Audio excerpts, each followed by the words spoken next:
아끼오며 주 예수 그리스도의 이름으로 감사하며 기도드렸습니다. 아멘. 네, 함께 말씀 찾겠습니다. 요한복음 7장 말씀입니다.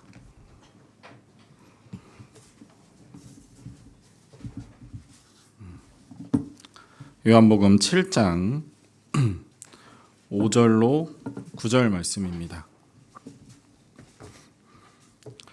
요한복음 7장 5절로 9절 말씀입니다.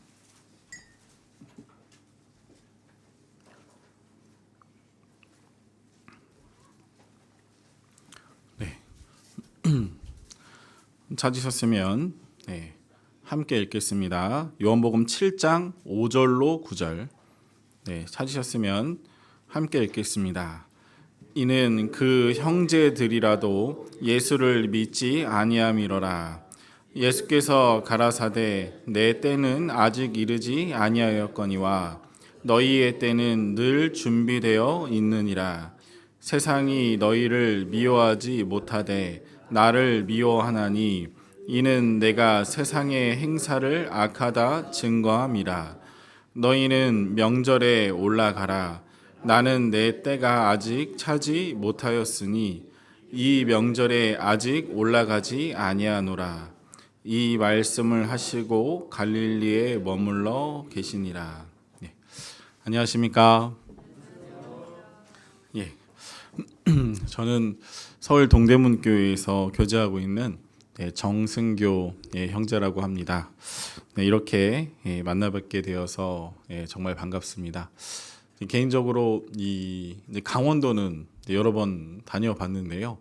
이 태백은 제가 사실 처음입니다.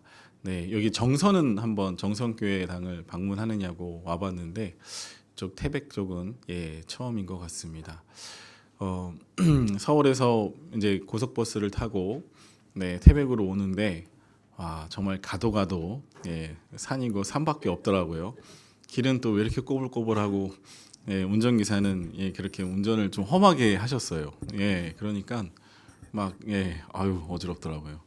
아무튼 이렇게 태백을 오게 됐는데 목사님한테 들으니까 이쪽 해발 고도가 600m, 뭐 700m까지도 평균적으로 그런 높이다라고 하는 것도 사실 좀 놀라웠고, 오늘 아침 기온을 살펴보니까 이 제가 있는 쪽은 한 7도 정도 됐는데 여기는 영하 2도 정도 되더라고요. 야, 같은 나라 땅도 그렇게 넓지 않은데 기온 차이가 이렇게나 또 크게 날 수 있구나 하는 것도 좀 놀라는 점이었습니다. 자, 그래도 이렇게 태백이란 지역은 낯설고 또 기온도 다르고 하지만 참 우리 대한예수교 침례회 이 태백 교회는 그동안 또 제가 함께 교제해 오던 우리 형제 자매님들, 비록 오늘 처음 만나는 분들이라도 크게 낯설지 않게 느껴진 것도 사실입니다. 자, 그러니까 생각해 보면 참 우리가 같은 말씀으로 구원받고 또 이렇게 같은 믿음으로 또 처음 보는 분들이라도 또 이렇게 같은 믿음과 마음으로 할 수 있다는 게 참 너무나도 주님께 감사하고 또 귀한 모습이지 않을까 하는 그런 생각입니다.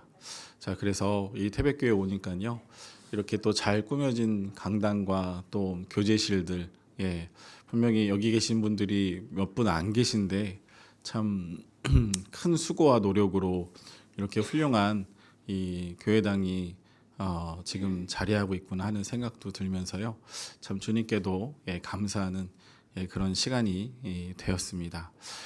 짧게 제가 있는 서울 동대문 교회를 소개해드리면요, 서울 동대문구에 위치하고 있습니다. 그래서 그 우리 잘 아시는 동대문 있지 않습니까? 근데 그쪽에선 좀 떨어져 있습니다. 동대문은 이제 그쪽 서울 중심가 쪽으로 거의 중구 쪽에 가깝고요. 저희 동대문교회는 조금 떨어져 있는데 지하철 5호선 답심리역에 딱 붙어 있습니다. 그래서 교회당에 혹시 5호선을 타고 답심리역을 오시면 네, 교회당을 한번 들리시고 차도 한 잔 드시고 기도도 해주시고 하셨으면 좋겠습니다. 저희는 사실은 이렇게 교회당 건물을 단독으로 가지고 계신 교회가 상당히 부러워요. 저희 교회는 이제 빌딩 건물에 2개 층을 이제 구입해서 사용하고 있는데 그러다 보니까 조금 불편한 점도 사실입니다. 엘리베이터도 항상 기다려야 되고 또 주변에 위아래로 병원들, 회사들 막 있으니까 이방인들도 자꾸 마주치게 되고, 뭐 그래야지 전도도 되겠지만, 그런 좀 불편함이 사실 있기는 합니다. 그리고 이제 교회당도 늦게 나가면 빌딩 문을 다 닫아버리니까요, 막 뭐 여러 가지 방법을 통해서 나가야 되고 그런 또 불편함도 있고, 참 단독 건물로 사용하시는 게 참 귀하고 은혜가 아닐까. 또 그만큼 수고도 많이 하셨을 테지만 분명 그런 장점들이 충분히 있으신 것 같습니다. 그래서 참 이 태백교회 와 보니까 너무 좋고요. 그런 것 같습니다. 자, 이제 좀씩 날씨가 추워지는 계절이지 않습니까? 그렇죠? 네.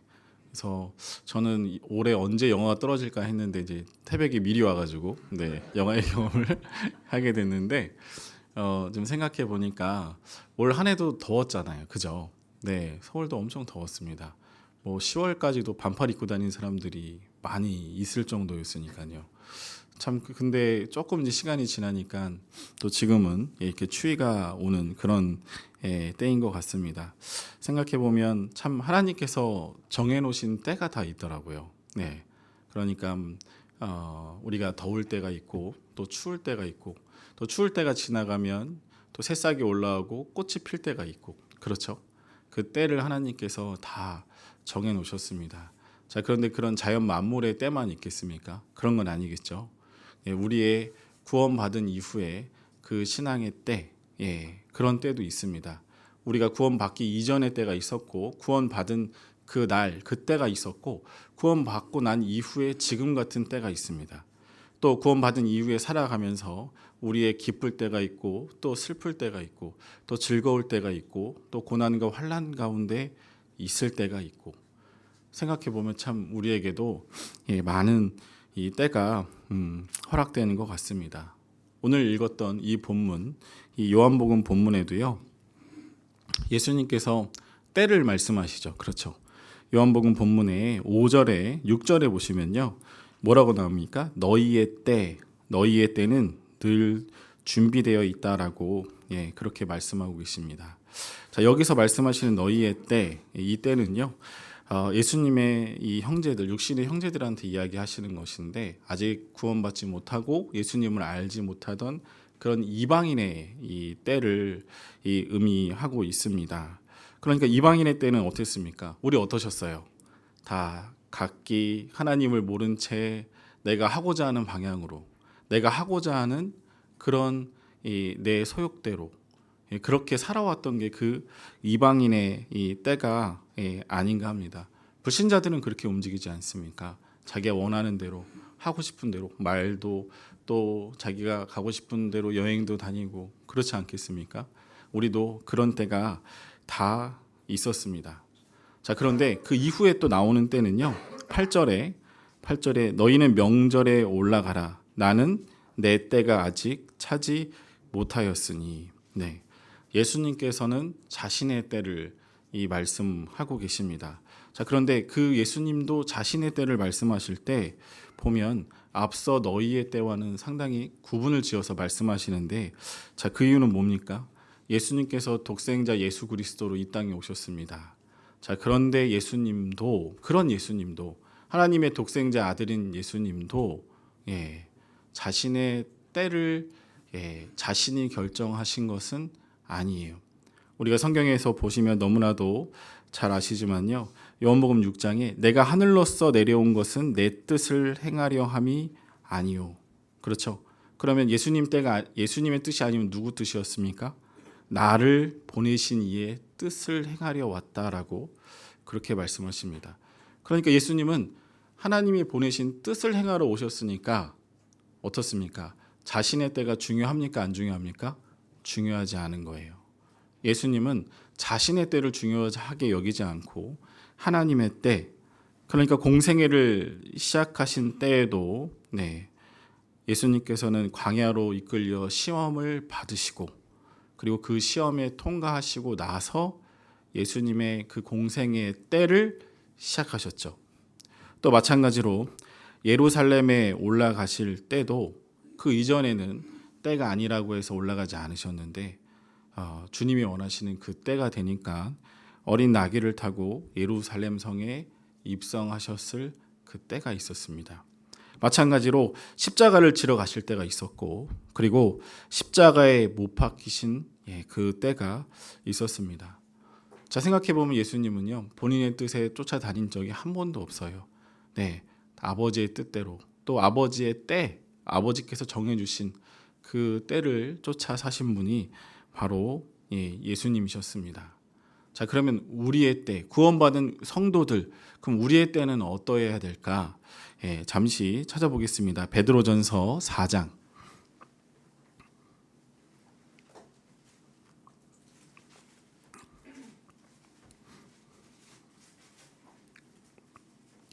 베드로전서 4장 2절로 3절입니다. 베드로전서 4장 2절로 3절입니다. 찾으셨으면 함께 읽겠습니다. 그 후로는 다시 사람의 정욕을 쫓지 않고 오직 하나님의 뜻을 쫓아 육체의 남은 때를 살게 하려 함이라. 너희가 음란과 정욕과 술 취함과 방탕과 연락과 무법한 우상 숭배를 하여 이방인의 뜻을 쫓아 행한 것이 지나간 때가 족하도다. 자, 여기서도 보면 때가 나오죠. 그렇죠. 두 번의 이 때가 나오는데요. 자, 여기 보시면 지나간 때라고 이 3장의 후반절에 나옵니다. 지나간 때. 지나간 때 무슨 때일까요? 다들 잘 아시는 것처럼 구원받기 이전의 때입니다. 내가 이방인처럼, 세상 사람들처럼 살던 때. 그때는 내가 이방인으로서 살았지만 이제 우리는요, 어떻게 살아야 된다고요? 육체의 남은 때. 구원받고 나서 그 이후에 주님께서 이 땅에서 나를 남겨주시고 내 육체의 남은 때를 살게 하셨다는 그 말씀입니다. 지나간 때와 이제 육체의 남은 때 분명히 구별하고 있습니다. 그러니까 우리의 삶은요, 그 육체의 남은 때를 주님께서 우리에게 살게 하신 그 주님의 뜻에 따라서 살아야 되는 뜻을 의미합니다. 자, 그런데 어떻습니까? 2절에 다시 사람의 정욕을 쫓지 않고, 그 이전의 모습은 앞서도 말씀드렸지만 이방인들처럼 내가 살았다면 이제 구원받은 그 이후의 나의 모습은 사람의 정욕, 육신의 정욕, 또 이 세상의 정욕, 그런 것과는 내가 어떻게 됩니까? 구별돼서, 분리되어서, 또 단절되어서 그렇게 살아야 되는 게 바로 우리의 육체의 남은 때. 그리고 하나님께서 원하시는 게 우리 그리스도인들이 참 성도가 육체의 남은 때를 주를 위해서 살기를 원하신다라고 그렇게 말씀하고 계십니다. 그러니까 주님께서 우리에게 원하시는 그 때를 우리가 살려면 어떻게 해야 됩니까? 하나님의 말씀을 붙잡고 그 말씀에 원하시는 대로, 그러니까 내가 그 말씀에 원하시는 대로 항상 그 때를 내가 아끼며 그 때에 따라서, 그리고 그 때에 내가 주님이 원하시는 장소에, 또 주님이 원하시는 모습으로 그렇게 우리가 살아가야 되는 우리의 모습을 주님께서 말씀하고 계십니다. 우리뿐만이 아닙니다. 성경의 많은 위인들이 자신의 때가 아닌 주님의 때로 살아왔습니다. 잠시 찾아볼 텐데요. 시편 105편을 함께 보겠습니다. 시편 105편입니다.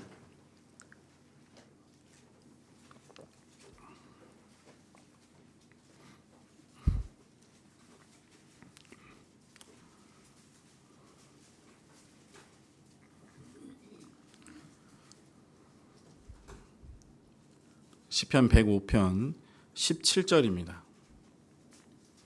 시편 105편 17절.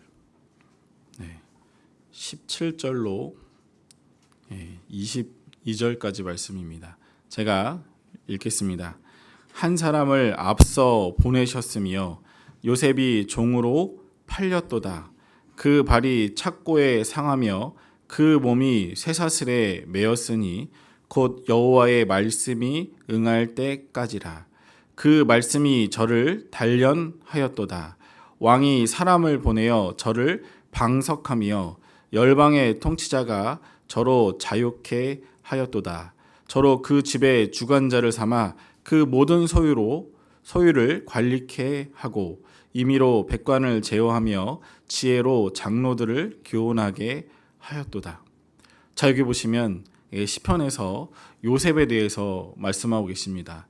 자, 그런데 요셉을 어떻게 얘기합니까? 17절에 요셉이 종으로 팔렸도다. 요셉도 종으로 팔렸을 때가 있죠. 그렇죠? 자, 그리고 18절에 또 그 몸에 쇠사슬이 매여 있을 때가 있었습니다. 그리고 19절에 또 그 여호와의 말씀이 응할 때가 있었습니다.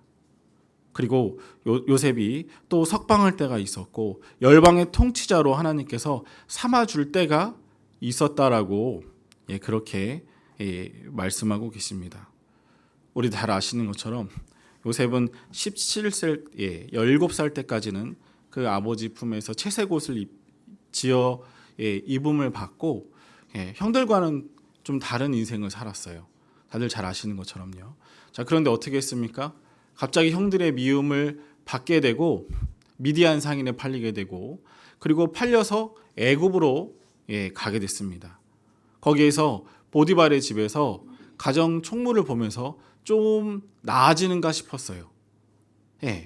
자, 그런데 어떻게 했습니까? 그 상황에서 또 이 보디발의 아내의 그 모함으로 또 지하 감옥 깊은 데에 갇힐 때가 있었고 또 그곳에서 풀려날 때가 있었고 풀려나서 뭐가 됐습니까? 총리 대신이 됐지 않습니까? 생각해 보면 요셉도 그 때가 있었고 그런데 요셉이 그 때를 정한 적이 한 번도 없었어요. 그렇죠? 팔려간 것도 형들한테 미움을 받은 것도 어떻게 보면 요셉이 그 때를 정한 건 아닙니다.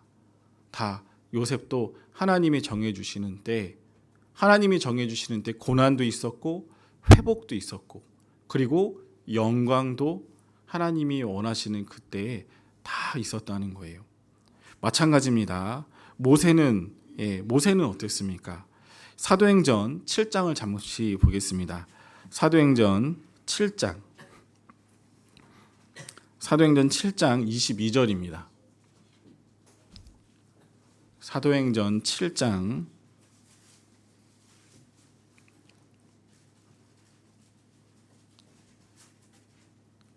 22절. 사도행전 7장 22절. 22절로 23절 제가 읽겠습니다. 모세가 애굽 사람의 학수를 다 배워 그 말과 행사가 능하더라. 나이 40이 되매 그 형제 이스라엘 자손을 돌아볼 생각이 나더니 또 조금 뒤로요. 29절로 30절 29절로 30절 함께 읽어보도록 하겠습니다.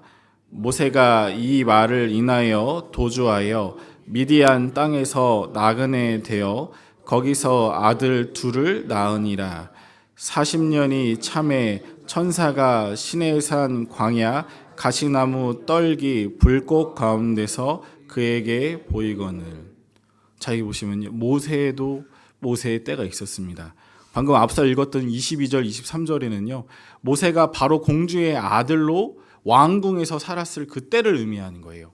그런데 그때가 40년이었습니다. 근데 그때가 40년이 다 찼을 때 모세의 모습은 어땠습니까?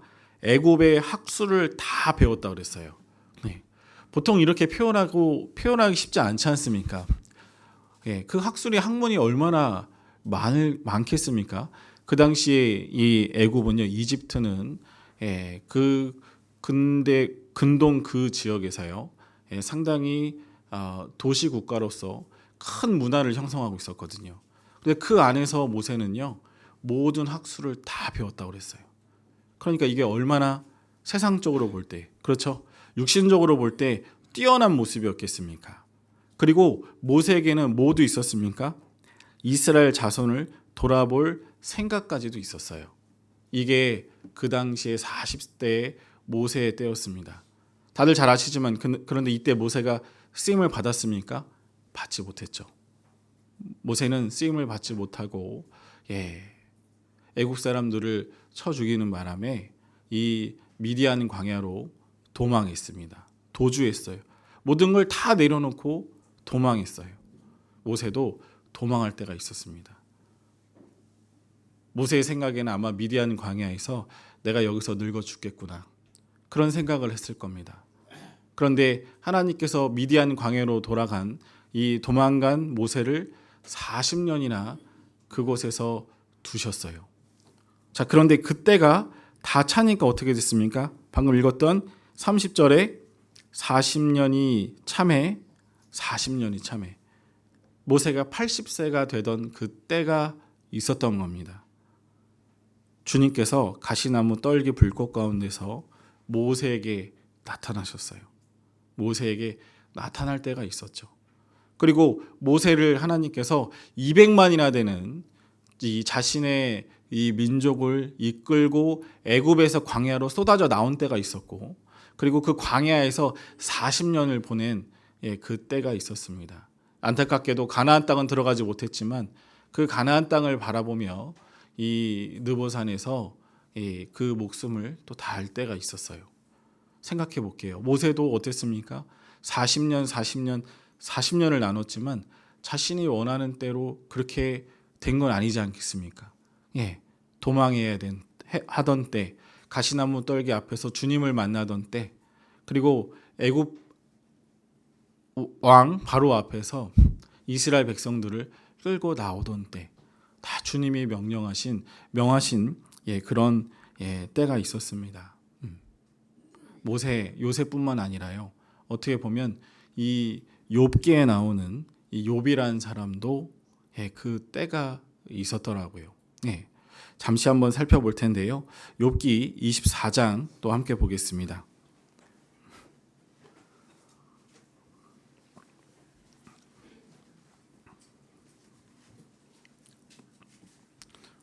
욥기 24장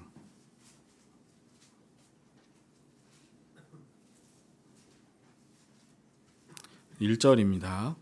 욥기 24장 1절.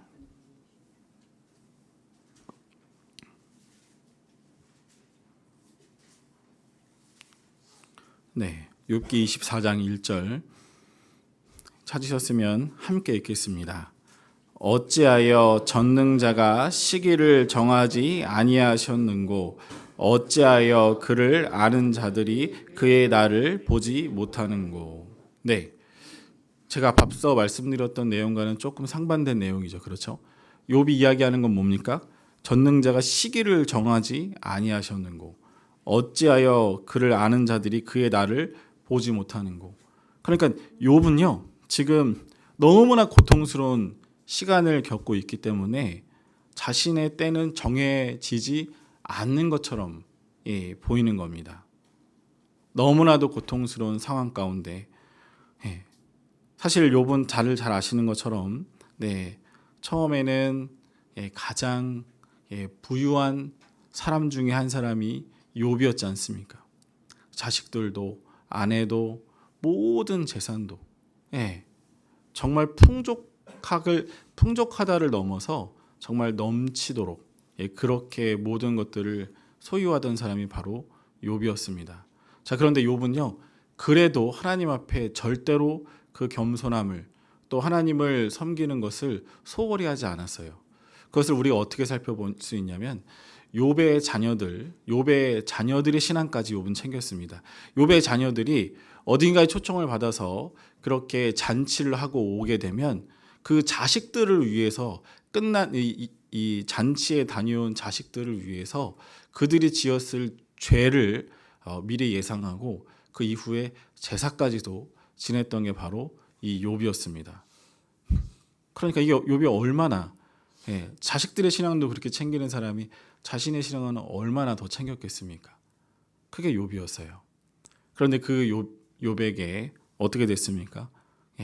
정말 인간이 겪기 어려운 고통을 하나님께서 그렇게 허락하셨습니다.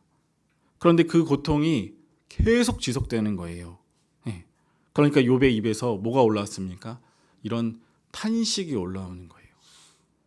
자, 우리도 생각해 보면 제가 앞서 드렸던 자, 이방인의 때가 있었고 그리스도인의 때가 있었다. 예수님의 때가 있었고 모세에게도 그다음에 요셉에게도 그 때가 있었다. 하나님께서 그 때대로 주장해 주셨고 이끌어 주셨다라고 계속 누누이 말씀을 드렸지만, 자, 그런데 우리의 이 신앙생활 가운데서 우리도 만약에 욥과 같은 고통을 겪고 있다면, 또 욥과 같이 뭔가 해결되지 않는 것들이 끊임없이 계속해서 지속되고 있고 그런 것들이 해결될 실마리가 보이지 않을 때 우리가 얼마나 이 마음 가운데 힘들고 고통이 됩니까?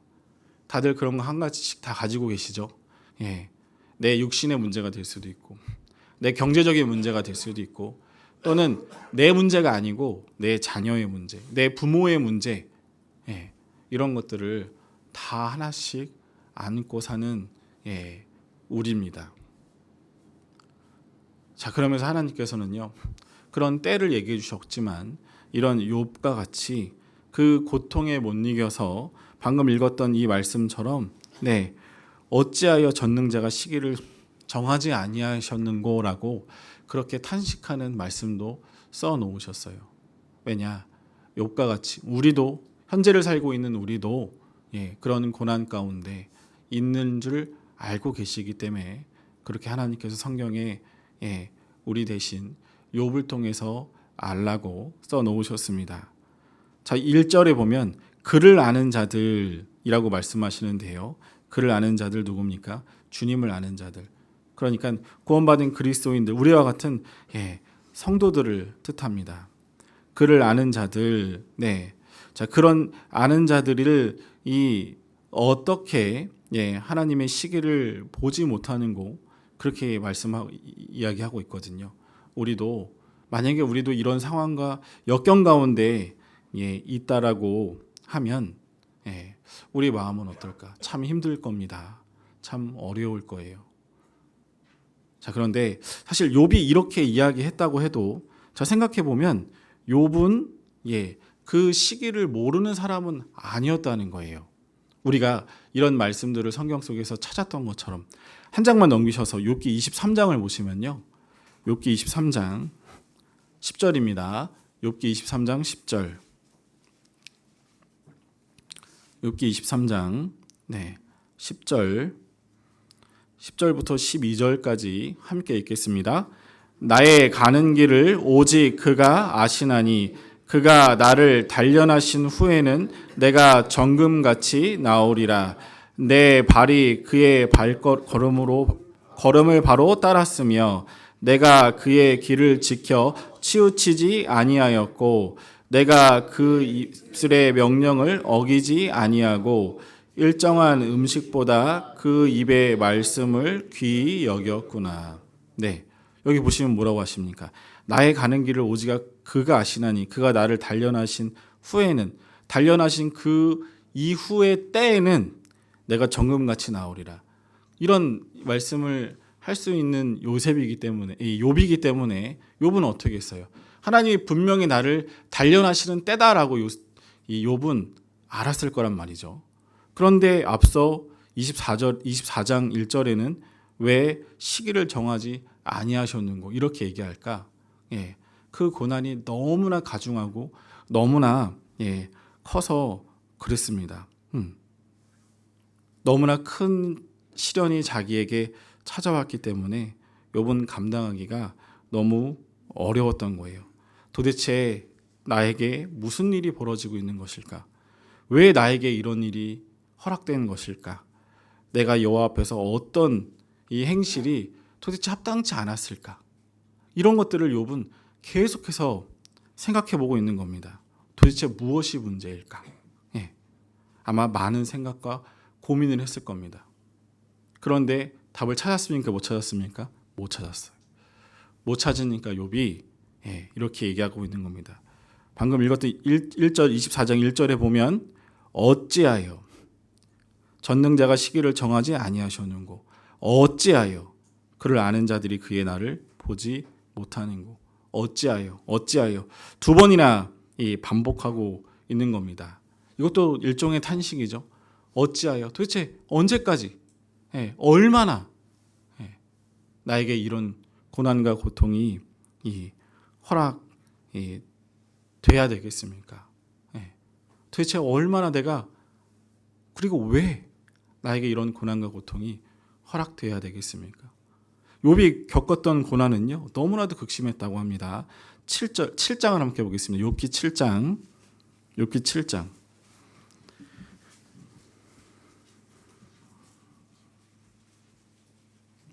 7장 3절입니다. 욥기 7장 3절.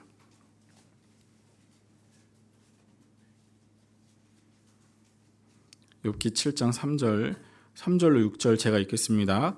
이와 같이 내가 여러 달째 곤고를 받으니 수고로운 밤이 내게 작정되었구나. 내가 누울 때면 말하기를 언제나 일어날고 언제나 밤이 갈고 하며 새벽까지 이리 뒤척 저리 뒤척 하는구나. 내 살에는 구더기와 흙 조각이 의복처럼 입혔고 내 가죽은 합창되었다가 터지는구나. 나의 날은 배틀의 북보다 빠르니 소망 없이 보내는구나. 네, 욥의 이런 고통은 계속해서 지속됐다는 겁니다. 네, 내 살에는 구더기와 흙 조각이 의복처럼 입혔고, 네, 내 살이긴 살인데요. 이게 내 살 같지도 않은 거예요. 너무나 고통스럽기 때문에 어떻습니까? 네, 구더기와 흙 조각은 왜입니까? 이 너무 가려우니까 기왓장으로 긁은 거예요. 그러니까 그 기왓장의 흙이 내 살과 겹쳐서 떡이지는 겁니다. 그리고 그 살이 썩어가니까 냄새나니까 거기에 구더기도 사는 거예요. 내가 그냥 이런 옷만 입어도 더러운 옷만 입어도 사실 되게 우리가 참기 어렵지 않습니까? 그런데 내 살이 그렇다고 한번 생각해 보는 거예요. 또 내 가죽은 합창되었다가 터지는구나. 조금 피부가 나는 듯 했습니다. 딱지가 졌어요. 그런데 그 딱지가 조금 있다 또 다시 골마 터지는 거예요. 그러니 욥의 입장에서 볼 때 뭐라고 합니까? 6절 마지막에 뭐가 없다고요? 소망이 없이 보내는구나. 소망이 없다. 우리가 언제 가장 힘들까요? 소망이 없을 때가 힘든 거예요. 우리가 언제 가장 괴로울까요? 소망이 없을 때가 가장 괴로운 겁니다.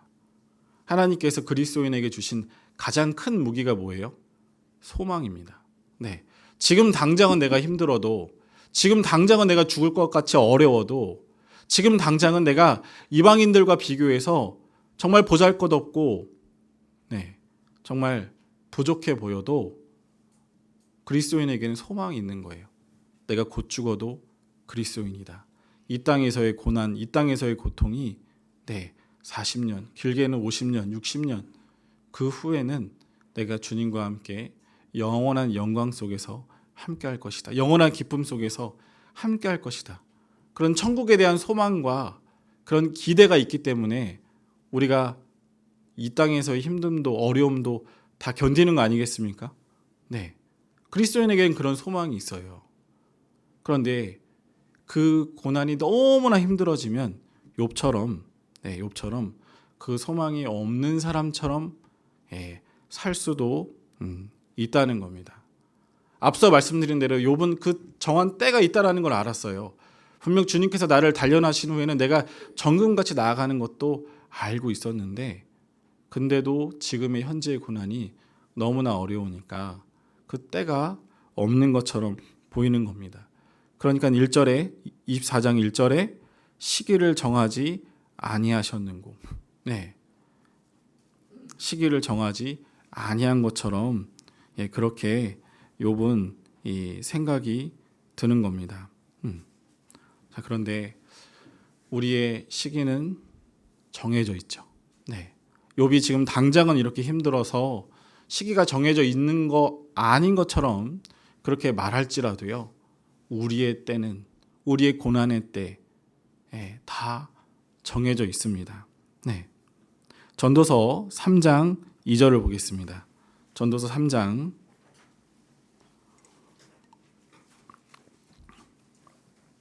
2절에 보시면요, 전도서 3장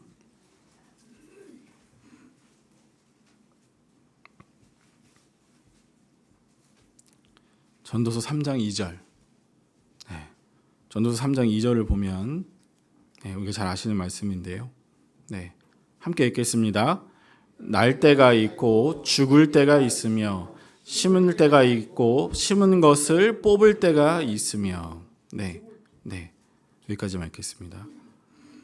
날 때가 있고 죽을 때가 있으며, 심을 때가 있고 심은 것을 뽑을 때가 있으며.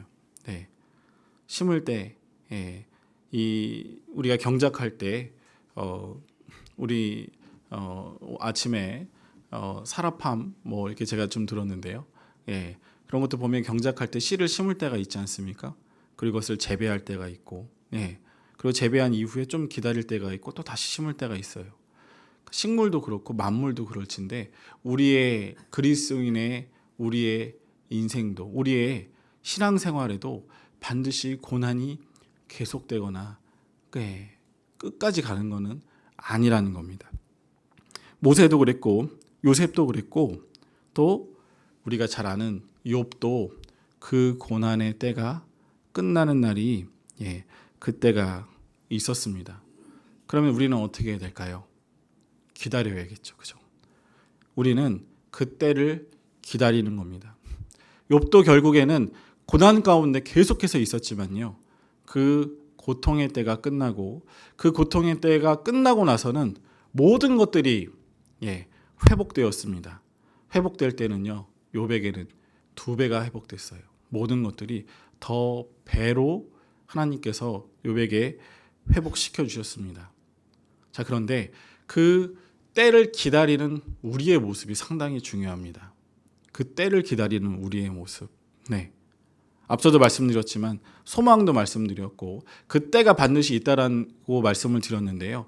왜 그러겠습니까?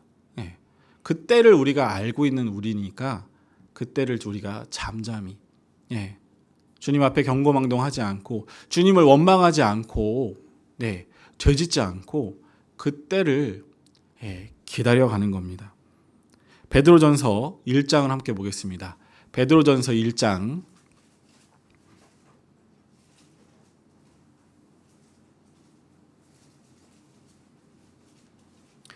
6절입니다. 베드로전서 1장 6절. 베드로전서 1장 6절. 6절로 7절 우리 함께 읽어보도록 하겠습니다. 그러므로 너희가 이제 여러 가지 시험을 인하여 잠깐 근심하게 되지 않을 수 없으나 오히려 크게 기뻐하노라. 너희의 믿음의 시련이 불로 연단하여도 없어질 금보다 더 귀하여 예수 그리스도에 나타나실 때에 칭찬과 영광과 존귀를 얻게 하려 함이라. 자, 보시면 6절에 보면 너희가 이제 여러 가지 시험을 인하여 잠깐 근심하게 되지 않을 수 없으나. 왜 않을 수 없으나? 하나님이 그 근심할 때도 주신다는 거예요. 하나님이 그 고난의 때도 허락하신다는 겁니다. 하나님이 주신 그 때니까 우리는 그 때를 그냥 지나칠 수는 없는 거예요. 그 때를 우리가 감당할 수 있는 우리가 되어야 되고 그 때를 우리가 인내해야 되는 겁니다. 그런데 그 감당과 그 인내 후에는 7절 후반절에 뭐라고요? 칭찬과 영광과 존귀를 얻게 하려 함이라. 칭찬도 주시고 영광도 주시고 그리고 나를 더 존귀한 자로 그렇게 만들어 주신다는 거예요. 자, 주님이 만들어 주시는 칭찬과 영광과 존귀는 얼마나 대단할까요? 세상에서도 내가 스스로를 높이고자 뭐 공부도 하고 또 좋은 직장에도 들어가고 직장에서 열심히 노력을 해도 그게 한계가 있지 않겠습니까? 내가 아무리 스스로를 뛰어나게 하려고 해도 한계가 있어요. 자, 그런데 주님께서 작정하시고 칭찬과 영광과 존귀를 주시려고 하시면 어떠겠냐는 거예요. 주님께서 작정하고 주신 게 누구예요? 솔로몬이었지 않습니까? 그렇죠. 솔로몬은 어땠다 그래요? 금을 귀하게 여기지 않았다고 했습니다. 그게 솔로몬의 모습이었습니다. 주님께서도 우리에게 주시려고만 하시면 칭찬과 영광과 존귀가 우리에게 차고도 넘치도록 그렇게 허락되는 거예요. 그러니까 우리는 내가 스스로 해도 되지 않는 것들을 비록 다른 방법입니다. 내가 원하지 않는 방법이 될 수도 있고 원하지 않는 시간이 될 수도 있고 또 더 긴 시간이 될 수도 있어요. 하지만 그것을 내가 온전히 인내하고 기다릴 수만 있다면 어떻게 돼요? 내가 생각지도 않은 방법과 생각지도 않은 그런 큰 영광과 존귀가 우리에게 허락될 겁니다. 요셉도 감옥에서 나가기만을 바랬겠죠? 그렇죠? 또는 아버지 품에 돌아가기만을 원했겠죠?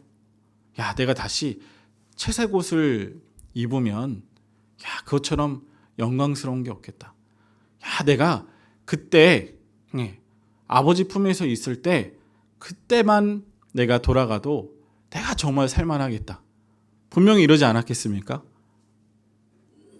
그런데 요셉이 원하고 바라던 그 영광보다 주님께서 허락하신 영광은요, 비교도 안 될 영광이었어요. 요셉의 아버지, 당시 어땠습니까? 그쪽 부족에서, 그러니까 국가도 아직 제대로 형성되지 않은 그런 그 아버지의 재산이 아무리 많다 그래도 그 애굽, 그 당시 이집트 도시국가를 형성한 그 이집트 문명의 것과 비교가 되겠습니까? 아니잖아요. 심지어 왕은 있어도 모든 것들을 요셉에게 다 허락하셨어요. 결코 상상하지도 못할 일들이 요셉에게 허락된 겁니다. 그러지 않겠습니까? 모세도 40세에 그 애굽의 그 모든 학문을 다 배워서요, 말과 행사가 능하다 그랬습니다. 그래서 백성을 돌아볼 생각이 있었어요. 그런데 그 백성들 다 포함이었겠습니까? 그건 아니겠죠. 좀 불편하고 어려운 몇몇 사람 구하고자 하는 게 그의 마음이 아니었겠습니까? 그런데 하나님은 모세를 어떻게 쓰셨어요?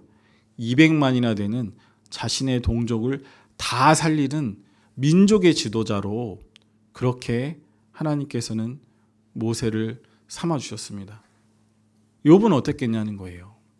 욥도 마찬가지로 욥도 자신의 지금에 있는 이 나에게 정말 의복처럼 입혀있는 이 구더기가 있고 흙이 떡이 되어 있는 이 살만이라도 좀 어떻게 나았으면 좋겠다.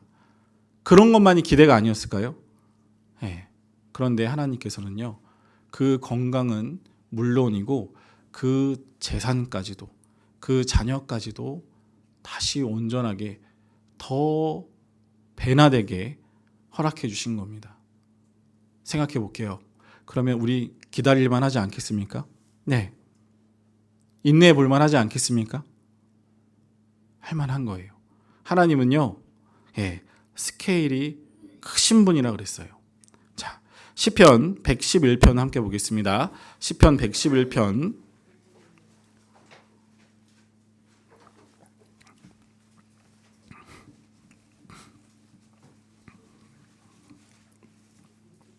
111편 2절입니다.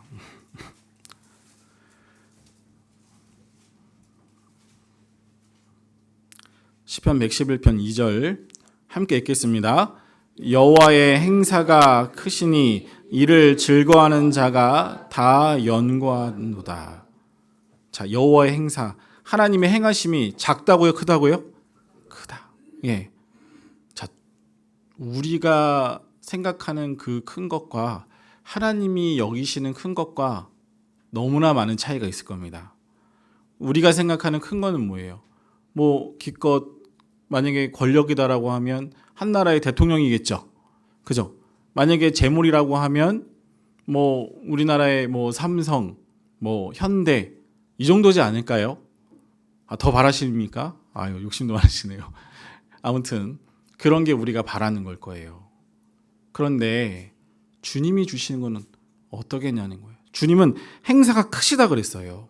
그러니까 내가 바라는 것과 내가 생각하는 것과 내가 예상하는 것과요, 하나님은요 훨씬 더 크신 분이라는 거예요.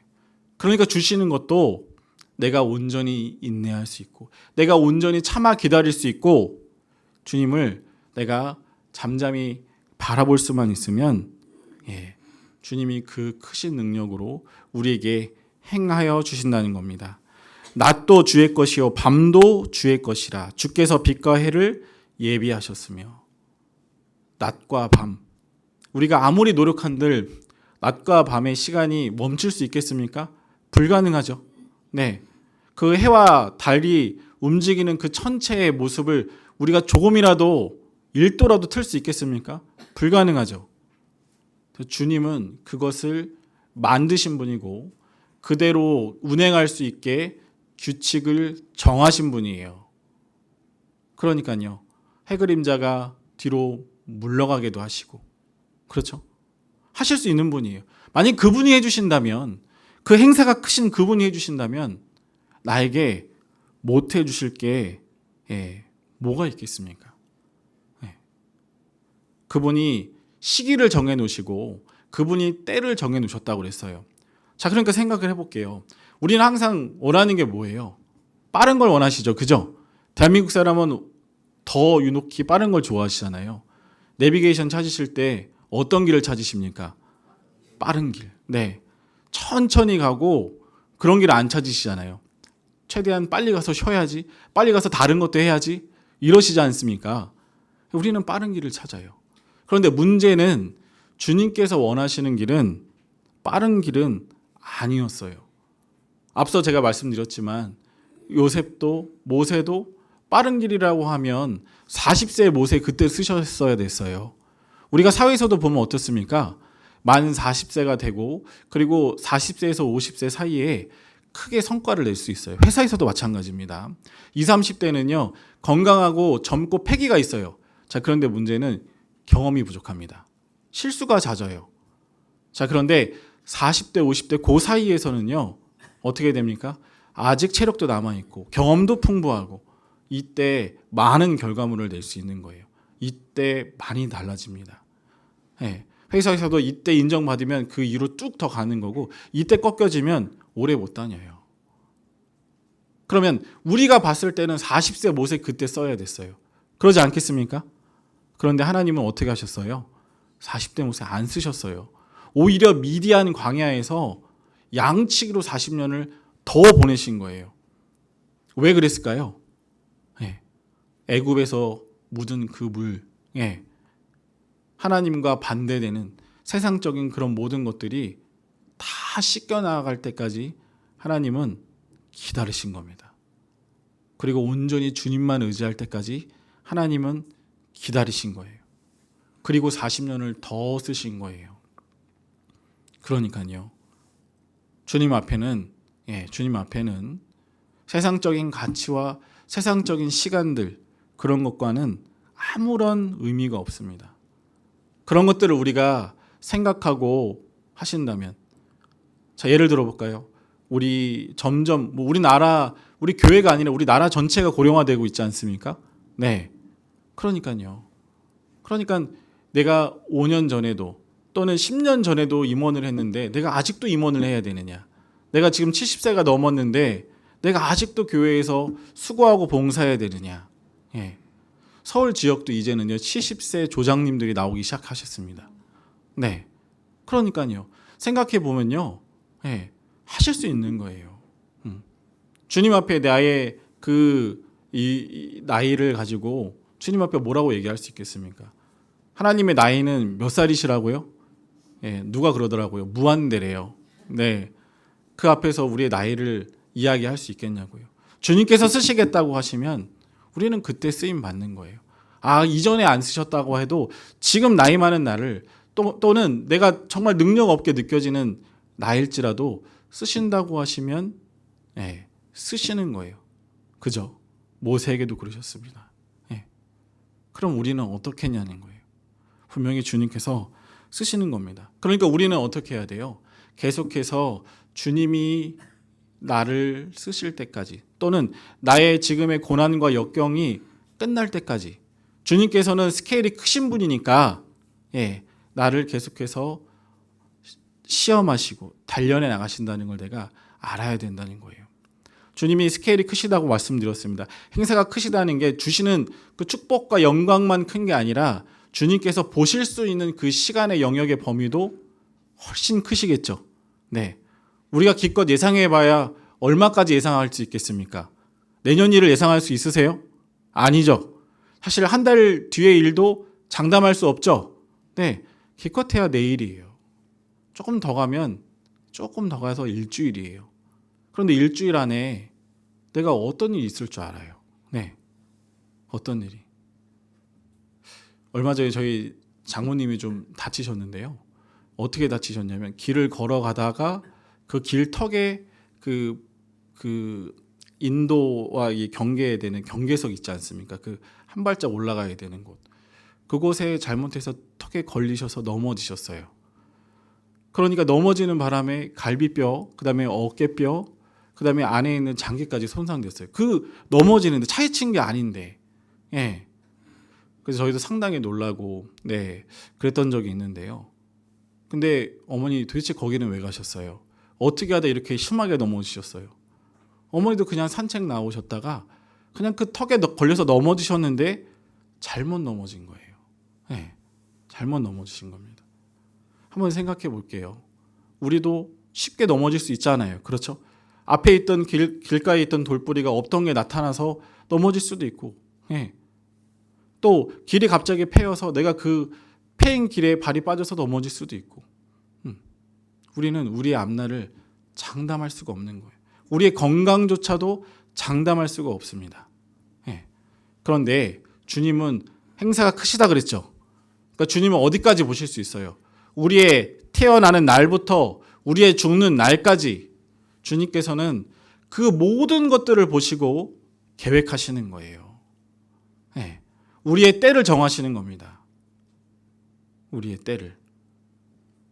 그러면 내가 내 때를 스스로 정해서 가려고 하는 게 지혜로울까요? 아니면 나의 인생의 처음부터 끝까지를 보시고 그 때를 주관하시고 그리고 아시고 주관하시는 그분의 선택을 기다려야 될까요? 후자잖아요. 그렇죠. 내가 내 때를 정하는 거는요, 모르고 정하는 거예요. 막연하게 정하는 겁니다. 그래서 심지어 뭐 플랜 A, 플랜 B 이렇게도 짜잖아요. 이게 안 되면 이렇게 가야지. 이게 치밀한 게 아니에요. 몰라서 그러는 거예요. 그런데 주님은 다 아신다고요. 그 행사가 크시기 때문에 나의 모든 때를 다 아신다는 거예요. 자, 그러면 누가 복이 있는 자일까요? 이사야 30장을 함께 보겠습니다. 이사야 30장.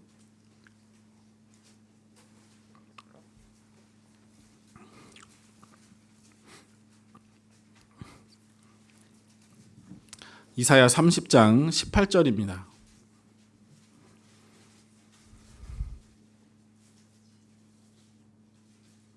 이사야 30장 18절. 찾으셨으면 함께 읽겠습니다. 그러나 여호와께서 기다리시나니 이는 너희에게 은혜를 베풀려 하심이요 일어나시리니 이는 너희를 긍휼히 여기려 하심이라. 대저 여호와는 공의의 하나님이시라. 무릇 그를 기다리는 자는 복이 있도다. 긍휼의 공의의 하나님. 공의의 하나님은 심판하시는 하나님을 우리가 보통 뜻하잖아요. 그런데 다른 의미로 이 약속하시는 것을 반드시 이루는 뜻도 됩니다. 심판도 약속했기 때문에 반드시 이루는 거지 않습니까? 약속한 것을 반드시 이루시는 거예요. 그런데 어떻게 한다고요? 여호와께서 기다리신다. 왜 기다리신다고요? 너희에게 은혜를 베풀려 하심이요. 그러니까 주님께서는 우리에게 우리의 때를 기다리시는 거예요. 주님은 우리에게 주시려고 기다리고 계시고 우리는 받기 위해 기다리고 있는 겁니다. 그러면 그때가 맞을 때 우리가 주님께 얻을 수 있는 거예요.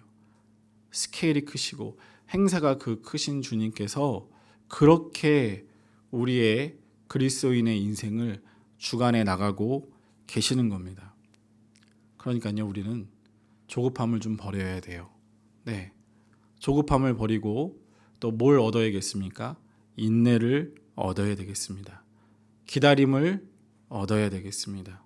그리고 인내와 기다림 끝에는 결론적으로 뭐가 있다고요? 네, 방금 읽었던 18절에 뭐가 있다고요? 복이 있도다. 네, 세상 사람들에게는 이게 없어요. 세상 사람들에게는 아무리 기다려도 아무리 인내해도 보장된 게 없어요. 그런데 그리스도인에게는요, 보장이 됐다고 하지 않습니까? 복이 보장됐대요. 그러니까 우리는 기다릴 만한 거예요. 인내할 만한 겁니다. 네. 분명히 여기 계신 어르신들도 많이 계시고, 네, 또 오랫동안 태백에서 오랫동안 신앙생활 하신 분들도 많이 계실 겁니다. 그 가운데 우리가 반드시 기다려야 되고, 그리고 특별히 우리가 기다려야 되는 건 뭘까요? 전도겠죠. 그죠? 전도. 네. 내가 그토록 간절히 원했던 그 영혼에 대한 전도를 기다려야 돼요. 네. 그런데 앞서도 말씀드렸지만 기다리는 우리의 모습이 중요하다 그랬죠? 그분이 전도될 때까지 우리는 어떻게 해야 되겠습니까? 항상 관계를 좋게 유지해야 돼요. 네. 나한테 서운한 말을 해도, 나를 심하게 대적한다 할지라도, 심지어 나에 대한 나쁜 소문을 퍼뜨린다고 할지라도 기다려야 돼요. 좋은 모습으로. 예. 그러면 때가 되면 내가 계속 전하기만 하면, 내가 그 손을 놓지만 않으면 주님께서 반드시 그 때가 되었을 때, 그 때가 되었을 때 허락해 주신다는 겁니다. 사실 보면요, 그때 우리가 예상치 못한 때가 대부분이었어요. 예. 그러니까 성경에도 보면 재밌죠, 그죠? 그 한 인물들의 그 일대기를 보면 참 재밌죠. 왜 그렇습니까? 극적이기 때문에 그렇습니다. 드라마틱하니까. 예. 근데 왜 드라마틱할까? 우리가 예상치 못한 방법으로 허락해 주시기 때문에 그렇습니다. 네. 자, 계속 말씀드리지만 요셉도 원래 감옥에서, 이 보디발 장군에 의해서 갇혔던 그 감옥에서 빠져나오고 싶었어요. 그래서 그 빠져나올 군의만을 계속해서 했습니다. 하지만 그 요셉의 그 감옥에서의 모습은 참 훌륭했죠. 예. 그 간수장이 요셉에게 모든 걸 맡길 정도로 이 요셉은 바른 모습으로 기다렸습니다. 자, 그때 그 바로 왕의 술 맡은 관원장과 떡 맡은 관원장이 어떻게 했어요? 갑자기 감옥에 들어오게 된 거예요. 요셉은 알았겠죠. 예, 알았을 겁니다. 야, 이게 기회다. 그래서 요셉이 호시탐탐 기회를 노리고 있었을 텐데, 근데 그들이 뭘 꿨습니까? 꿈을 꿨잖아요. 근데 요셉의 주특기가 뭐예요? 꿈꾸는 거, 또 해몽하는 거. 꿈에 대한 주특기가 있었어요. 그러니까 요셉이 봤을 때, 야, 이때다. 내가 이 꿈을 해몽해서 어떻게든 나가보리라. 그랬더니 술 맡은 관원장이 꾼 꿈이 좋은 꿈인 거예요. 그러니까 요셉이 이랬습니다. 술 맡은 관원장에게 뭐라고 얘기했냐? 관원장님, 저는 이곳에 들어올 만한 일을 한 사람이 아닙니다. 그러니까 당신이 나가거든 나를 좀 생각해서 나를 여기서 좀 꺼내 주십시오. 그렇게 얘기했어요. 이제 술 맡은 관원장이 진짜 요셉의 예언대로 나갔습니다. 해몽한 대로. 그때는 요셉이 이제 어떻게 하겠어요? 하루, 아마 저 같으면 한 시간 단위로 셀 것 같아요. 네, 이제 나가지.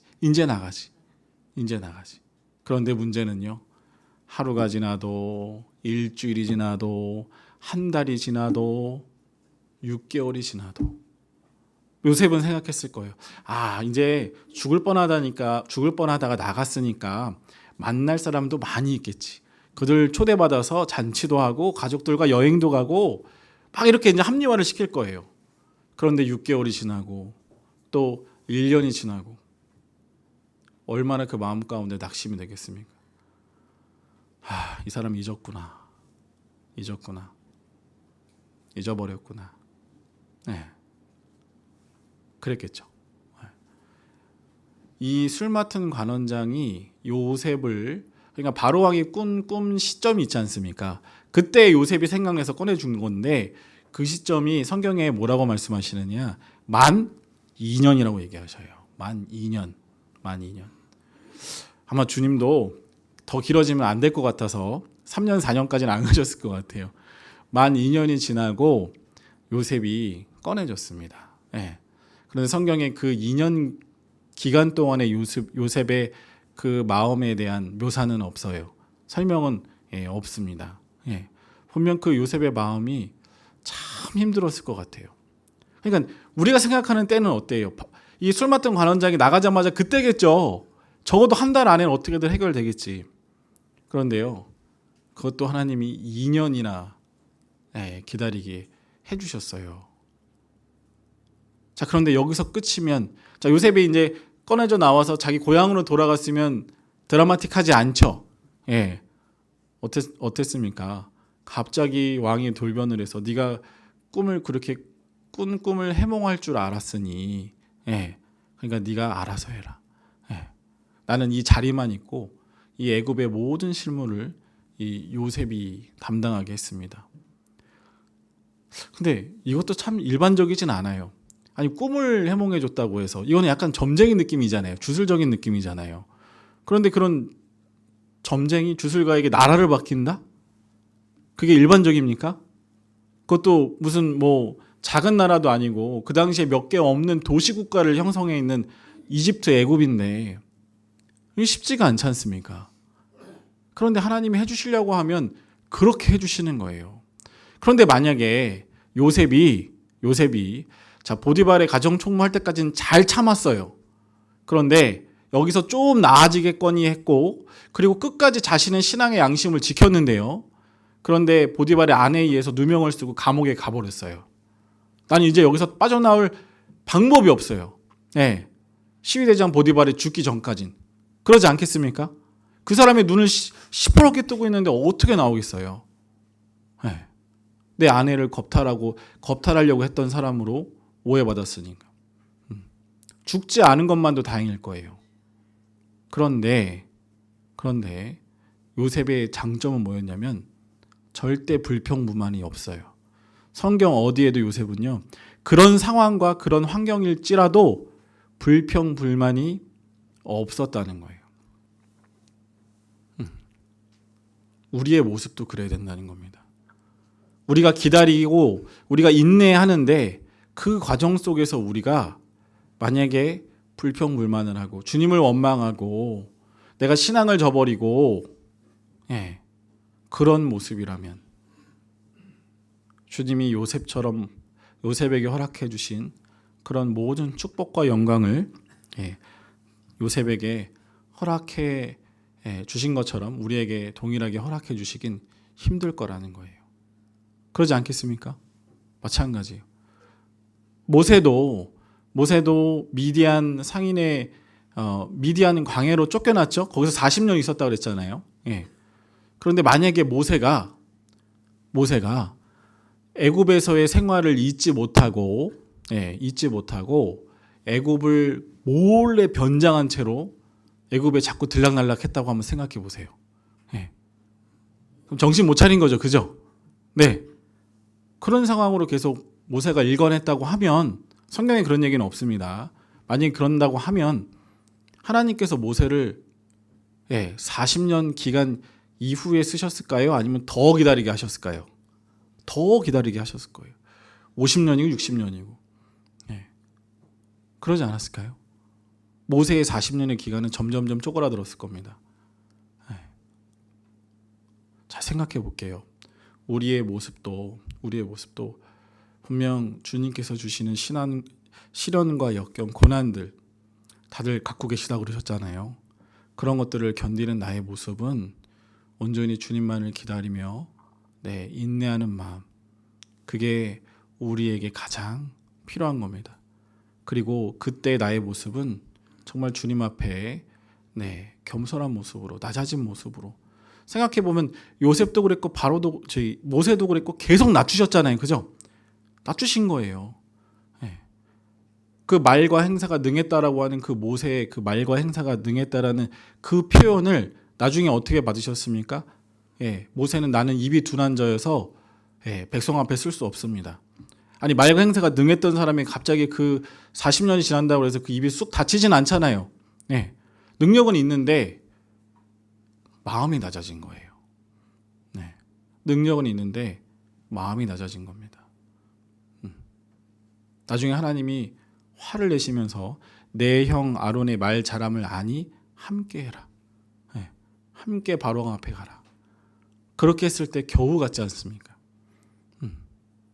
하나님이 모세를 그렇게 쓰신 거예요. 모세는 온유함이 지면의 모든 사람보다 승하다 그러셨죠? 그런데 그 40세 때의 모세가 온유했으면 사람을 쳐 죽였겠습니까? 아니겠죠? 네. 그 당시에 모세는 온유하지도 않았어요. 겸손하지도 않았을 겁니다. 그런데 결론적으로 40년 이후의 모세는 그렇게 변했다는 거예요. 그러니까요, 다시 생각해 보면 주님께서 우리를 기다리는 그 시간을 허락하시는 거는 그냥 골탕 먹으라고 주시는 건 아닌 거예요. 끊임없이 나를 변화시키고 나를 성장시켜 나가는 겁니다. 변화시키고 성장시켜 나가시고 그 이후에 나를 써주시는 거예요. 우리가 신앙생활하면서 구원받고 난 그 이후에 내가 가장 원하는 게 뭐예요? 나로 인해서 복음이 전해지고 내가 교회 안에서 쓰임받고 이러는 게 우리가 가장 원하는 것 중에 하나지 않겠습니까? 그런데 하나님께서 나를 그렇게 쓰시기 위해서 내게 인내도 고난도 그 모든 것들을 허락해 주시는 겁니다. 그럼 우리는 어떻게 되겠습니까? 잘 받아야 돼요. 그리고 잘 인내해야 됩니다. 네, 우리가 그런 인내가 필요해요. 그 영국의 유명한 설교자 그 찰스 스펄전 잘 아시죠? 네, 가장 설교를 잘했다라고 여겨지는 스펄전. 이 스펄전이요 15세 때부터 설교를 시작했다고 합니다. 그러니까 엄청 빠르죠. 그러니까 너무 이제 빨리 시작하다 보니까 이 정식으로 이 설교자로 인정받기까지 수많은 시험과 조롱도 있었다고 합니다. 네, 심지어 이 초창기에는 설교를 열심히 준비하고도 사람 앞에 서지 못하는 날이 많았대요. 너무 어리다 보니까. 때로는 시골 교회 가서 단 5명, 6명 앞에서 말씀을 전해야 될 때도 있었다고 합니다. 그만큼 업신여김을 받은 거예요. 자, 그런데 스펄전이 자신의 삶을 회고하면서 이렇게 얘기했다고 합니다. 그 젊은 시절 자신이 일찍 나선 것이 아닌가 하는 이 불안감도 스펄전은 가지고 있었는데요. 그런데 스펄전은 끝까지 인내하고 기다렸다는 겁니다. 분명히 나를 이끄시는 하나님께서 계속해서 이끄실 것이다. 그러니까 결코 성급하지 않을 것이다. 그런데 스펄전이 예상한 그대로 주님은 스펄전에게 성급하게 행하지 않으셨고 스펄전을 끝까지 기다리게 하셨다고 합니다. 스펄전이 빨리 달리고 싶을 때에도 하나님은 걸으셨다고 하시고요. 또 스펄전이 또 빨리 날고 싶을 때에도 하나님은 뛰셨다 그래요. 생각해 보십시오. 우리의 속도와 하나님의 속도 너무나 다르죠. 자, 그런데 만약에 주님도 빨리빨리 하신다 그러면 징계도 빨라지는 거예요. 생각해 보세요. 너 이거 잘못했지 딱 이렇게 맞으면 우리 여기 누가 남아 있겠습니까? 그러지 않겠습니까? 징계를 인한 것도 하나님께서 길게 참아주시는 거예요. 우리가 돌이킬 때까지. 그러니까 빠른 게 다 좋은 건 아니더라고요. 생각해 보니까. 축복도 천천히, 또 징계도 천천히. 우리가 충분히 돌이키고 돌아볼 수 있는 시간을 주님께서 허락하시는 겁니다. 자, 그런데 주님께서 하고자 하실 때 그때는요 어떻게 돼요? 드라마틱하게 극적으로, 아주 극적으로 된다는 거예요. 룻기 한번 찾아볼까요? 룻기 2장입니다.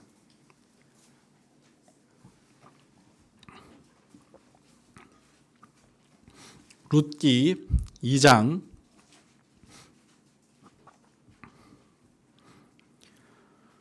룻기 2장 3절로 4절입니다.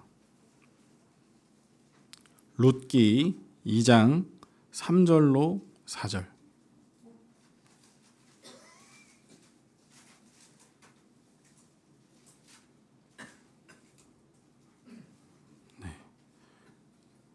룻기 2장 3절로 4절. 네. 찾으셨으면 함께 읽겠습니다. 룻이 가서 베는 자를 따라 밭에서 이삭을 줍는데 우연히 엘리멜렉의 친족 보아스에게 속한 밭에 이르렀더라. 마침 보아스가 베들레헴에서부터 와서 베는 자들에게 이르되 여호와께서 너희와 함께 하시기를 원하노라. 그들이 대답하되 여호와께서 당신에게 복 주시기를 원하나이다. 저기 보시면 3절 중반전에 보면 우연이란 단어가 나오고요. 그리고 4절 시작에 보면 마침이라는 그 두 단어가 나오는데요. 이 우연과 마침. 네. 그러니까 세상에서 보면은 그냥 정말 뭐 쉽게 일어날 수 없는 그런 우연을 가정한 그런 이야기들이지 않습니까?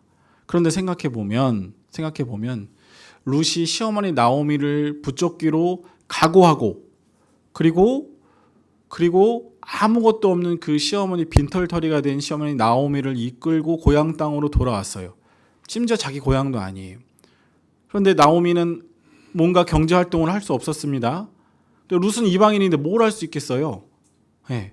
와서 그냥 이삭 줍기 그걸 도와준 거예요. 나를 오라는 데도 없고 받아주는 데도 없는데 무작정 간 겁니다. 갔더니 어디예요? 보아스의 밭이었어요. 보아스의 밭.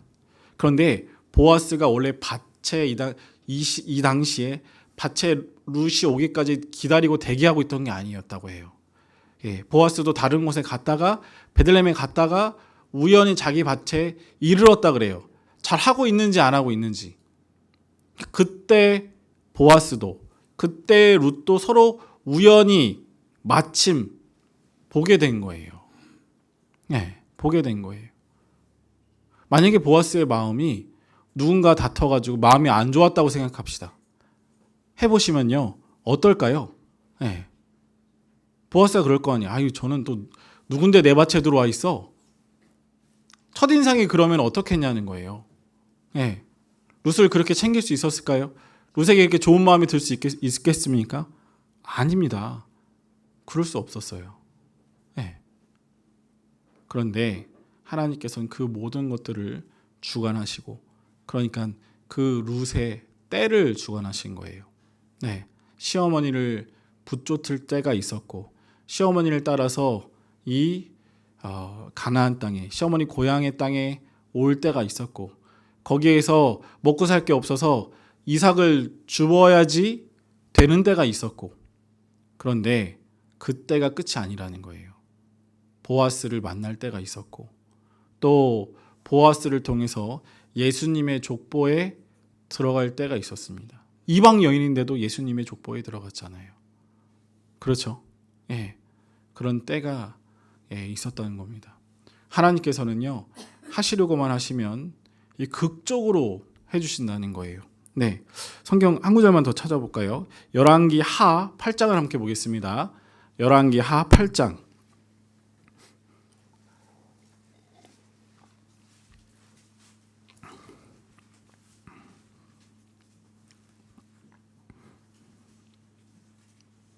열왕기 하 8장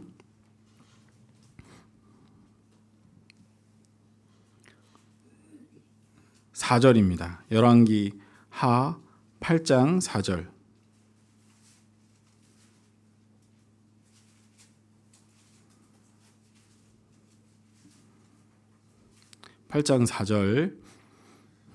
네, 4절로 8절까지 6절까지 제가 읽어보도록 하겠습니다. 때 왕이 하나님의 사람의 사환 게하시와 서로 말씀하며 가로되 너는 엘리사의 행한 모든 큰 일을 내게 고하라 하니 게하시가 곧 엘리사가 죽은 자를 다시 살린 일을 왕에게 이야기할 때 그 다시 살린 아이의 어미가 자기 집과 전통을 위하여 왕에게 호소하는지라. 게하시가 가로되 내 주 왕이여 이는 그 여인이요 저는 그 아들이니 곧 엘리사가 다시 살린 자니이다. 왕이 그 여인에게 물음에 여인이 고한지라. 왕이 저를 위하여 한 관리를 임명하여 가로되 무릇 이 여인에게 속한 것과 이 땅에서 떠날 때부터 이제까지 그 밭의 소출을 다 돌려주라 하였더라. 이게 무슨 내용이냐면요. 다들 아시는 것처럼 수넴 여인과 엘리사의 이야기입니다. 그런데 수넴 여인이 어떤 여인이었어요? 그 엘리사를 잘 대접했지 않습니까? 그래서 나중에 그 엘리사를 위해서 자신의 집에 그 다락방에다가 엘리사가 머물 수 있는 공간을 마련해주고 그곳에 침대도 놔주고 책상도 놔주고 촛대까지 놔줄 정도로 그렇게 세심하게 엘리사를 대접했어요. 그랬더니 엘리사가 수넴 여인한테 뭔가를 베풀어주고 싶은데 수넴 여인이 당시에 유력한 여인이었기 때문에 크게 해줄 게 없는 겁니다. 그때 게하시가 뭐라고 얘기했냐? 저 수넴 여인에게 자식이 없습니다. 그래서 수넴 여인에게 엘리사가 자식을 낳을 수 있게 그렇게 하나님의 능력으로 베풀어 줍니다. 수넴 여인이 그래서 자식이 생겼어요. 그런데 갑자기 또 수넴 여인의 아내 그 자식이 갑자기 원인 모른 병에 걸려서 죽어버려요. 그러니까 수넴 여인이 또 다시 엘리사에게 자신의 아들을 살려달라고 합니다. 그래서 엘리사가 수넴 여인의 자식을 살려줘요. 여기까지가 수넴 여인이 받은 은혜인데요. 그런데 이 당시에 이 가나안 지역에 그 기근이 심하게 있었습니다. 그래서 수넴 여인한테 엘리사가 뭐라고 하냐? 7년 동안 밖에 나가 있다고 오라고 그랬어요. 그때 수넴 여인은 엘리사의 이야기를 잘 듣겠죠. 자신의 아이를 낳게도 해주고 살려도 줬으니까. 그래서 7년을 나갔다가 돌아왔는데 문제는 뭐예요? 7년 나갔다 돌아오니까 자기 밭도 다 없어지고 집도 다 없어져 버린 거예요. 돌아와서 살 데가 없는 겁니다. 그러니까 이제 수넴 여인이 왕을 찾아왔어요. 그래서 뭐라고 얘기하냐면 이제 자기 땅도 돌려주고 자기 밭도 하려고 찾아온 겁니다. 그런데 이때 수넴 여인이 왕을 찾아갔을 때 그때 누가 있었냐면 게하시가 여기 있었다는 거예요. 엘리사의 시종이잖아요. 그랬는데 이 이스라엘 왕이 이 게하시에게 항상 전해 듣는 게 야 도대체 엘리사가 뭐 하고 다니냐? 그리고 엘리사가 행했던 이적이 도대체 뭐냐? 이런 이야기들을 자주 물어봤던 모양입니다. 그래서 그때도 그 엘리사에 대한 그 행했던 이적에 대해서 그 게하시가 이야기해주고 있는데 그때 수넴 여인이 자식을 데리고 온 거예요. 그러니까 게하시가 뭐라고 합니까? 왕이시여 그 여인입니다. 제가 방금 얘기했던 그 여인과 그 살아난 아들입니다. 그러니까 왕이 어떻게 하겠어요? 저 가정은 하나님께서 임하시는 가정이구나. 하나님께서 특별히 축복 주시는 가정이구나. 당연히 이렇게 생각하겠죠. 그러니까 왕도 함부로 못하는 거예요. 그러니까 왕에게 그 집과 밭과 그 소출 다 주고 심지어 7년 동안 있었던 그 밭에 있던 소출도 다 해서 돌려주어라. 그리고 심지어 어떻게 했습니까? 심지어 한 사람 관리를 지정했다 그랬어요. 수넴 여인을 쫓아다니면서 도와줄 사람. 이렇게까지 하나님께서 수넴 여인에게 드라마틱한 거 맞죠? 네, 그렇게 행해 주신 겁니다. 이게 얼마나 대단해요. 만약에 게하시 없이 수넴 여인이 왕한테 가가지고 제가 7년 동안 나가 있었는데 제 집이랑 땅 다시 돌려주십시오라고 하면 왕이 뭐라 그러겠어요? 아니 내가 언제 나가라 그랬니? 그죠? 그리고 7년 전에 수넴 여인이 땅이었는지 그건 또 어떻게 알 거예요? 증명할 방법이 그 당시에는 크게 없지 않습니까? 그러니까요. 이게 불가능했을 가능성이 더 컸을 것 같습니다. 그런데 하필 그때 게하시가 그 자리에 있었고 게하시가 있는 그 자리에 수넴 여인이 갔고 자식도 데려갔잖아요. 살아난 자식도 데려갔잖아요. 그러니까 모든 증거들이 그 눈앞에 있으니 왕이 뭐라고 얘기하겠습니까? 다 들어주라고 하지. 그렇죠? 네. 생각해 볼게요. 주님께서 우리에게 베풀어 주시려고만 하시면 이렇게 어떤 우연과 또 이런 특별한 일들을 가장해서 도와주신다는 겁니다. 네. 도와주신다는 거예요. 그러니까 여기 계신 우리 모두들 정말 주님 오실 날이 얼마 남지 않았다고 하는 거 우리 누구보다도 잘 알고 있지 않겠습니까? 정말 우리가 세월을 아껴서 나에게 맡겨주신 그 영혼들 빨리 우리 전도하고요. 전도하고 그리고 또 나에게 있는 여러 가지 힘듦과 어려움들 그것들은 끝까지 인내하고요. 그리고 인내하는 과정 속에서 우리는 요셉처럼 모세처럼 주님 앞에 부족한 모습 보이지 않고 원망하지 않고 불평불만 투정 부리지 않고 온전히 인내하면서 주님 오시는 그날까지 우리가 함께 했으면 좋겠습니다. 반드시 하나님의 때가 있다고 했습니다. 그 때는 반드시 이루어집니다. 그리고 그 때를 기다리고 인내하는 자는 복이 있다고 하셨습니다. 우리가 그 복을 받기 위해서 끝까지 함께 했으면 좋겠습니다. 함께 기도하겠습니다. 사랑과 은혜가 많으신 살아계신 아버지 하나님 감사합니다. 또 오늘도 또 함께 하나님의 말씀으로 교훈받는 귀한 시간을 허락해 주심에 감사드립니다. 우리 여기 계신 태백교회 형제 자매님들 이 태백 지역에 하나님의 복음이 활발하게 전해질 수 있도록 주님께서 그 입술에 또 담대함과 또 능력 허락해 주시고 또 그것으로 말미암아 이곳에 복음이 활발하게 전해지며 주님의 역사가 크게 일어날 수 있는 그런 귀한 시간 허락해 주시길 간절히 기도드립니다. 2025년 한 해도 또 주님께서 허락해 주셨고 이제 올 한 해도 이제 마무리가 되어가는 이 시점입니다. 우리가 한 해를 잘 마무리하고 새롭게 허락해 주시는 2026년도 우리가 잘 계획해서 주님의 뜻이 온전히 이루어질 수 있는 또 새로운 한 해가 될 수 있기를 간절히 기도드립니다. 오늘 함께해 주신 주님께 감사드리며 주 예수 그리스도의 이름으로 기도드렸습니다. 아멘.